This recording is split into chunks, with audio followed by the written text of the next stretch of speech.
తపస్కాల ధ్యానమాలిక గురువారము 2వ రోజు ధ్యానాంశము తపస్సు అవసరము.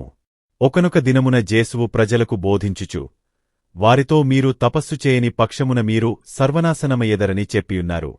ఇదే విధముగా పూర్వవేదములో వ్రాయబడియున్నట్లు యోనా ప్రవక్త నినివే ప్రజలతో ఇంకను 40 దినములు ఉన్నవి.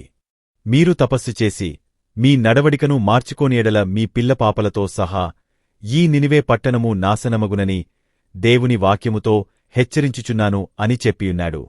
దీనిని బట్టి మన రక్షకుడైన క్రీస్తు ఈ విషయము ఒక మందలింపుగా కాకుండా ఇది ఒక ఆజ్ఞగా చెప్పారు. ఆదాము కట్టుకొనిన ఒకే ఒక పాపమునకు దేవునిచే జీవితాంతము శిక్షకు గురికాబడినాడు. అందువలన ఆదాము తన జీవితకాలమంతా తపస్సు చేసినట్లు మనకు గ్రంథములు బోధించుచున్నవి. దావీదు మహారాజు ఒక్క గొప్పరాజు దేవుణ్ణి నమ్మినవాడు. అటువంటి గొప్పరాజు తన పాపమునకే పెక్కు సంవత్సరములు ప్రలాపించి తపస్సు ద్వారా ప్రాయశ్చిత్తము చేసుకొనియున్నాడు. మరియు వనవాసులైన తపోనిష్ఠులు అనేకమంది వనాంతరములలో మృగముల మధ్య జీవించుచు తమ శరీరములను శుష్కింపజేసికొనియున్నారు. ఈ విధముగా అనేకమంది తాము చేసిన పాపములకు తపస్సు ద్వారా పశ్చాత్తాపము చెందినట్లు మనము పరిశుద్ధ గ్రంథములో చదువుచున్నాము. కాన క్రీస్తువుడా సోదరీ, మనము చేసిన పాపములకు మనమెంత తపస్సు చేయుచున్నామో ఆలోచించండి. అనేకమంది పుణ్యాత్ములు తాము చేసిన ఒకే ఒక తప్పు నిమిత్తము వారి జీవితాంతము తపస్సు చేసియున్నారు. ఎందుకు? తాము చేసిన పాప క్షమాపణ నిమిత్తము. మనము మన తలలోని వెండ్రుకల కంటే ఎక్కువ పాపములు చేయుచున్నాము. మనమెంతమాత్రము తపస్సు నాచరించుచున్నాము. బాగా ఆలోచించిన మనమెంతమాత్రము తపస్సు చేయుటలేదు. శ్రీసభ మనకు ఈ శ్రమల కాలము యేసుక్రీస్తు శ్రమల గురించి ఆలోచించి మన జీవితాలను కూడా ఈ కాలములో అందుకనుగుణముగా తపస్సు చేసి మన పాపములను పశ్చాత్తాపము చెంది ప్రాయశ్చిత్తము చేసుకుందాము. అందుకేనా మనము తప్పక తపస్సు చేయాలి. కాన ఆలసించక ఈ 40 దినములు నీవు చేసిన పాపకార్యములన్నిటికీ ప్రాయశ్చిత్తముగా తపము నాచరింపుము. పూర్వవేదములో మోషే 40 దినములు అన్నపానీయములు లేకుండా సీనాయి పర్వతము మీద దేవునితో సంభాషించియున్నారు. దీర్ఘదర్శి అయిన ఎలియా 40 దినములు తపస్సు ఉపవాసము చేసి దేవుని దర్శనము పొంది ధన్యుడయ్యాడు. దివ్యరక్షకుడా, నూతన వేదమునకు ముందు వనాంతరములో 40 దినములు జపధ్యానములతో ఉపవాసము చేశారు ఎందుకు? మనలను పాపముల నుండి రక్షించుటకు ఇవియన్ని దృష్టిలో పెట్టుకుని తిరుసగ మనలను ఈ 40 దినములు తపస్సు చేయమని ఆజ్ఞాపించుచున్నది. ఈ తపస్సు మనము మన క్రీస్తు శ్రమలకాలమైన ఈ 40 దినములు ఆచరించిన మనకు ఎన్నో జ్దానమేలులు కలుగుటయే కాక పాపము నుండి రక్షింపబడుదుము.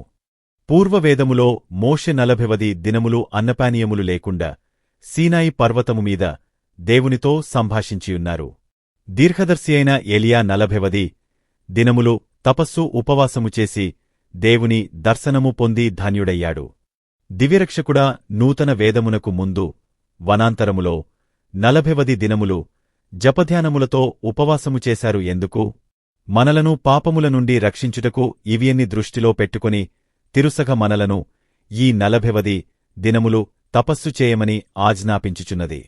ఈ తపస్సు మనము మన క్రీస్తు శ్రమలకాలమైన ఈ 40 దినములు ఆచరించిన మనకు ఎన్నో జ్దానమేలులు కలుగుటయే కాక పాపము నుండి రక్షింపబడుదుము.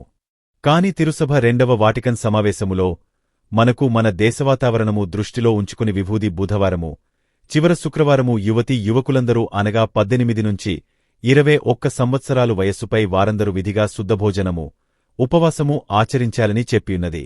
తిరుసభ మనకింత సులభమైన చట్టమునిచ్చినను మనము దానినైనా అమలు చేయుచున్నామా?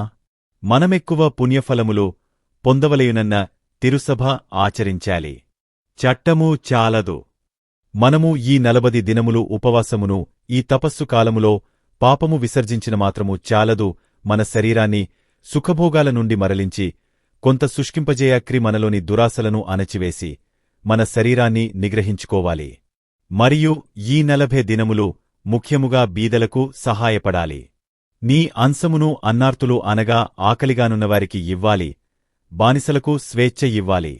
పీడితులను విడిపించాలి. రౌనగ్రస్తులకు విముక్తి ప్రసాదించాలా.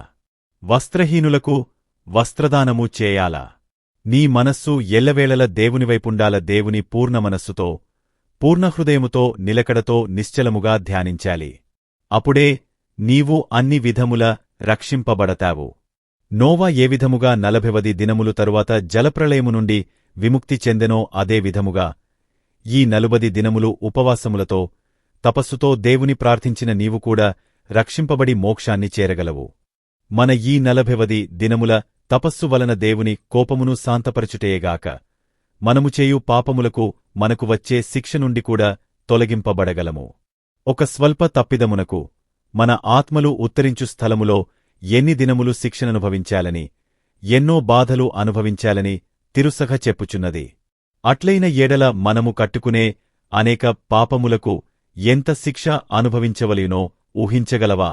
కనుక ఆ శిక్షలు ఎప్పుడో పొందుటకు బదులు ఈ లోకములో ఈ దినము నుండే నీ శరీరాన్ని భోగలాలనలకు లోనుకానియక, శరీరాన్ని నిగ్రహములో ఉంచుకుని ఉపవాసము, తపోక్రియల ద్వారా ఇచ్చటనే నీ పాపము నుండి విముక్తి పొందుము. పాప కారణమగు సమయమును, ఆ క్రియలకు దోహదపడు క్రియల నుండి దూరముగా ఉండుము. ఆ విధముగా ప్రవర్తింతువేని నీకు రాబోయే నిత్య శిక్షల నుండి తొలగింపబడెదవు. కాన ఈ శిక్షల నుండి రక్షింపబడుటకు ఇచ్చటనే ఈ లోకములోనే చిన్న చిన్న తపోక్రియలు, ఉపవాసములు మొదలైనవి చేస్తావా? లేక మరులోకములో ఉత్తరించు స్థలములో, నరకములో శిక్షింపబడుటకు కోరుకుంటావో నిశ్చయించుకొనుము. ఈ లోకములో చిన్న చిన్న తపోక్రియలు, ఉపవాసము చేయుట వలన నీ పాపములకు ఇచ్చటనే నీవు రక్షణ పొందగలవు. కాని ప్రతినదిము నీ స్వభావము నిగ్రహించి నీ శరీరమును కష్టపెట్టుటకు వెనుతీయకుము. పునీత జ్వాన్నేసుగారు చెప్పినట్లు మంచి ఫలమునియని ప్రతిమ్రాను నరకబడి అగ్నిలో వేసి దహించబడును, అందుకు గొడ్డలి సిద్ధముగాయున్నది. కాన ఈ వాక్యము మరువక మనస్సులో యుంచుకొని ఈ 40 దినములు తపస్సు చేయుటకు ప్రయాసపడాలి. ఇదే అనుకూల సమయమున నిన్ను పిలిచితిని.